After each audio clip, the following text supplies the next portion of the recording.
Side खबरों के लिए सब्सक्राइब करें फ्लेम मीडिया और उसके बाद बेल आइकन को प्रेस करें ताकि सबसे पहले आपको मिले एक्सक्लूसिव खबरें।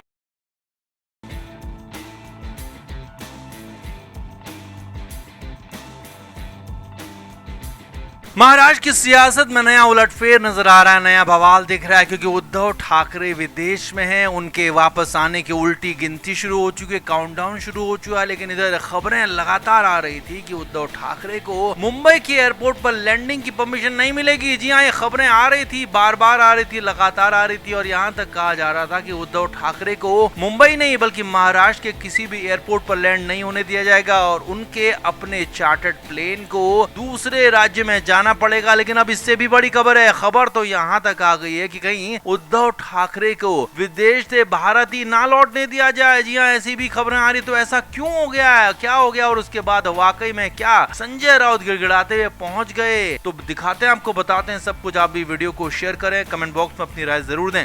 तो उद्धव ठाकरे लंबे समय से विदेश दौरे पर हैं, यूरोप में हैं और हर साल गर्मियों में वो यूरोप जाते हैं और वहां पर छुट्टियां मनाते हैं। इस बार भी यही हुआ और अब उद्धव ठाकरे की वापसी की तारीख नजदीक है। खबर तो यही थी कि 4 मई को उद्धव ठाकरे मुंबई वापस लौटेंगे। तो अब 4 से 5 के बीच में माना जा रहा है कि उद्धव ठाकरे वापस आ सकते हैं। लेकिन इसी को लेकर खबरें थी कि उद्धव ठाकरे के हवाई जहाज को, उनके प्लेन को, उनके चार्टर्ड प्लेन को मुंबई में लैंड नहीं होने दिया जाएगा। और इसके बाद अब एक और अपडेट इस खबर में आ गया। अपडेट ये है कि उद्धव ठाकरे को हो सकता है भारत में कहीं लैंड ही ना होने दिया जाए। जी हाँ, ये भी खबरें, उद्धव ठाकरे को फिलहाल भारत में वापस आने की परमिशन ना दी जाए, ऐसी भी खबरें आ रही। हालांकि ऐसा बहुत ज्यादा संभव नहीं है क्योंकि भारत से किसी यात्री को या भी किसी भी नागरिक को विदेश जाने से रोका जा सकता है, भारत आने से रोकना थोड़ा सा मुश्किल जरूर होता है। लेकिन यहाँ पर मामला कुछ पेचीदा नजर आ रहा है क्योंकि उद्धव ठाकरे की जैसी ये खबर आई तो उसके बाद संजय राउत दौड़ते दौड़ते यहाँ महाराष्ट्र में बीजेपी के कुछ बड़े नेताओं से मिले हैं। जी हाँ, ये बड़ी खबर आपको बता रहे हैं। इसके बाद ही माना जा रहा है कि उद्धव ठाकरे कुछ तो मुश्किल में फंसे हुए हैं। खबर यही है कि संजय राउत घबराते घबराते गिड़गिड़ाते गिड़गिड़ाते उद्धव ठाकरे के मामले में बीजेपी के कुछ बड़े नेताओं से मिले हैं और सुबह सुबह उनसे मुलाकात की है। शनिवार की सुबह ये मुलाकात हुई है। अब इस मुलाकात में बातचीत क्या हुई, किस दर्जे की बातचीत हुई, क्या किसे लेकर बातचीत हुई, ये तो साफ नहीं है। लेकिन हाँ, ये जरूर है कि उद्धव ठाकरे को लेकर कुछ ना कुछ जरूर बातचीत हुई है। उद्धव ठाकरे के भारत वापसी को लेकर बातचीत हुई है। अब हो सकता है कि यहाँ पर जो जाति जनगणना कराई जा रही है उसे लेकर यहाँ पर कुछ बातचीत हो या फिर महाराष्ट्र में बीते दिनों जो हंगामा हल्ला हुआ था उसका कुछ मामला हो। लेकिन हाँ, ये जरूर है कि जो संजय राउत पानी पी पी कर बीजेपी को, उनके नेताओं को कोसते हैं, वो आखिर वही संजय राउत क्यों बीजेपी के नेताओं से मिलने पहुंचे, ये सवाल लगातार सवाल खड़े कर रहा है। ये सवाल लगातार आगे बढ़ रहा है कि आखिर ऐसा क्यों हुआ। इसीलिए खबरें यहाँ तक आ रही हैं कि उद्धव ठाकरे जरूर किसी मुश्किल में हो सकते हैं और उद्धव ठाकरे की मुश्किलों को आसान करने के लिए या कहें कि मुश्किलों को हल करने के लिए ही उद्धव ठाकरे के दूत बनकर, उद्धव ठाकरे के प्रतिनिधि बनकर संजय राउत बीजेपी नेताओं से मिले हों, ऐसा माना जा रहा है। अब जो भी हो, संजय राउत ने यहाँ पर बड़ी कोशिश जरूर की है बीजेपी नेताओं से मिलकर अपने नेता उद्धव ठाकरे को बचाने की, आगे बढ़ाने की। लेकिन अब देखना ये होगा कि उद्धव ठाकरे आखिर किस मुश्किल में फंसे हैं। क्या वाकई में उन्हें देश के अंदर घुसने नहीं दिया जाएगा, क्या वाकई में उन्हें देश से निकाला कर दिया जाएगा, जो कि फिलहाल संभव दिख नहीं रहा पूरी तरीके से। लेकिन हाँ, कुछ न कुछ समस्याएं यहाँ पर जरूर कुछ न कुछ उद्धव ठाकरे के लिए आई हैं, खड़ी हुई हैं और उसी के लिए संजय राउत यहाँ पर लगातार बीजेपी के नेताओं से मिल रहे हैं क्योंकि खबरें तो यहाँ तक है कि संडे को भी, जी हाँ, इतवार को भी कुछ और नेताओं से उनकी मुलाकातें हो सकती हैं। तो आपका इस पूरे मामले पर क्या कहना है? क्या उद्धव ठाकरे के लिए मुश्किलें अब आगे और बढ़ने वाली है या फिर संजय राउत कुछ और गेम खेल रहे हैं, कुछ बीजेपी नेताओं से मिलकर अलग ही खिचड़ी पका रहे हैं? आप क्या मानते हैं? कमेंट बॉक्स में जरूर से जरूर बताएं, वीडियो को शेयर भी करें।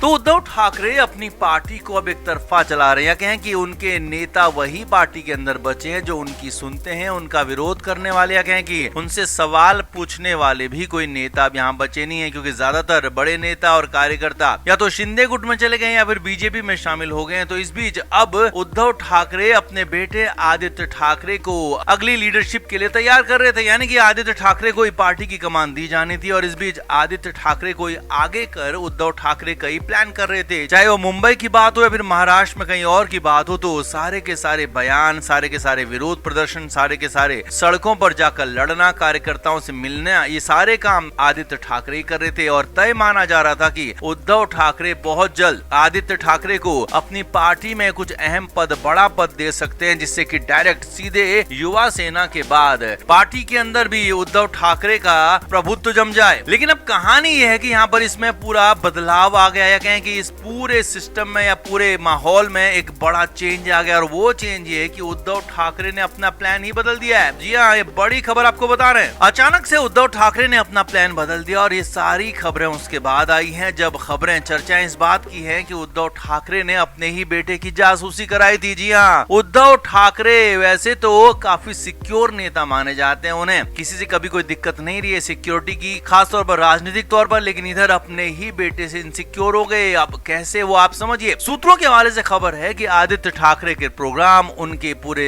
दौरे, उनके आने जाने को लेकर उनकी जासूसी कराई गई। ये बहुत बड़ी खबर आ रही है। और ये बड़ी खबर ये भी है कि जासूसी किसी और नहीं बल्कि शिवसेना यूबीटी में ही करवाई गई। जी हाँ, ये भी बड़ी खबर है। अब हालांकि कहा तो यहाँ तक जा रहा है कि उद्धव ठाकरे ने ही ये जासूसी कराई थी, लेकिन ये कितना सच है ये अभी साफ नहीं है। लेकिन हाँ, ये खबर जरूर है कि उद्धव ठाकरे की पार्टी की तरफ से अपने नेता आदित्य ठाकरे की रेकी कराई गई, जासूसी कराई गई कि वो कहाँ जा रहे हैं, किससे मिल रहे हैं, कितना मिल रहे हैं, और उनका वक्त ज्यादातर कहाँ गुजर रहा है, किसके साथ गुजर रहा है, और किन लोगों से वो किस तरह की बातें कर रहे हैं। अब हालांकि हो ये भी सकता है कि पार्टी में उनको बड़ा पद देने से पहले उद्धव ठाकरे उन्हें समझ रहे हो, उन्हें भांप रहे हो, और बिना उनको बताए उनकी जांचें कर रहे हो, बिना उनको बताए उनके पीछे काम कर रहे हो। लेकिन बड़ी खबर यह है कि इसके बाद अचानक से उद्धव ठाकरे ने प्लान ही बदल दिया। यानी कि उद्धव ठाकरे को ऐसा क्या नतीजा मिल गया, क्या ऐसा रिजल्ट मिल गया जिसने उद्धव ठाकरे को मजबूर कर दिया अपना प्लान बदलने पर। और उद्धव ठाकरे जो कि विदेश में फिलहाल, ये खबर उनको लेकर आ रही कि उन्होंने आदित्य ठाकरे को जो लीडरशिप देने का फैसला किया था, जो प्लान चल रहा था, उस प्लान में बड़ा बदलाव हो गया। परिवार के अंदर बड़े बवाल की खबरें आ रही हैं, और इन सब के पीछे संजय राउत बताए जा रहे हैं, क्योंकि आइडिया कहीं न कहीं हो सकता है संजय राउत का हो कि इस तरह से आदित्य ठाकरे की जासूसी कराई जाए, ताकि सच पता चल सके कि वो कितना काबिल हैं कि पार्टी को आगे बढ़ा पाएंगे या नहीं बढ़ा पाएंगे। और हो सकता है इसी वजह से कुछ और चीजें उनके सामने आ गई हो। लेकिन जो भी हो, यहाँ पर उद्धव ठाकरे ने आदित्य ठाकरे को लेकर प्लान बदल दिया, और इसका पूरा का पूरा ठीकरा संजय राउत पर फोड़ा जा रहा है। तो क्या वाकई में जिस तरह से संजय राउत पर ठीकरा फोड़ा गया शिंदे गुट के अलग होने का, उन्होंने पार्टी तोड़ने का, तो क्या यहाँ पर संजय राउत पार्टी तोड़ने के बाद अब घर भी तोड़ देंगे? ऐसे लेकर बड़े सवाल खड़े हो रहे हैं। तो आप इस पर क्या कहेंगे? आप भी कमेंट करके जरूर बताएं, वीडियो को शेयर भी करें।